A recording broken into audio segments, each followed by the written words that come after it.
হে everyone, তোমাদের সবার সাথে আমি আগের বড় ভ্লগে শেয়ার করেছি আমাদের বাড়ির পাশের এই মেলাটা। আজকে আমি শর্ট ভিডিওতে মেলার কিছু টুকিটাকি ক্লিপসগুলো আমি দিলাম। আর আমরা ওখানে কি দেখেছিলাম, কত সুন্দর সুন্দর অক্সিডাইজের জুয়েলারি ছিল, আরও কত সুন্দর সুন্দর রাইড ছিল, বাট বাচ্চাদের, বড়দের রাইড খুব একটা ছিল না। আর তোমাদেরকে সাথে আগের দিন আমি শেয়ারও করেছিলাম দমদম মেলায় গিয়ে আমার একটা রাইডে উঠে কি ভয়ঙ্কর অবস্থা হয়েছিল। তো এই কারণের জন্য আমরা টুকিটাকি কিছু জিনিসপত্র দেখলাম, মজা করলাম, আর একটু প্রোগ্রাম দেখছিলাম। আমরা খুব সুন্দর প্রোগ্রাম হচ্ছিল, আর আইসক্রিম খেলাম। মেলায় গিয়ে এই আইসক্রিমটা না খেলে ঠিক আমাদের মন ভরে না। তো এই কারণের জন্য আমরা একটা আইসক্রিম খেলাম, আর কিছু খাওয়া দাওয়া করিনি, কারণ তোমাদেরকে আমি বলেছিলাম যে আমার সামনে গল ব্লাডারের অপারেশন রয়েছে, তাই সেই কারণের জন্য কিছু সেভাবে খেতে পারবো না।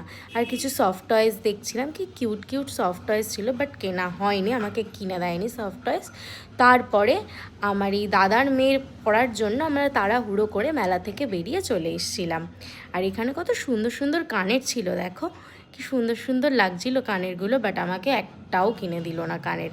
সেই কারণে আমরা তাড়াতাড়ি করে এই সমস্ত জিনিস দেখে তারপরে ওকে পড়তে দিয়ে বাড়ি চলে এসেছিলাম। আর এই পাপড়ি চাটের দোকানটা দেখে একটু খেতে ইচ্ছা করছিল, কিন্তু আমাকে কেউ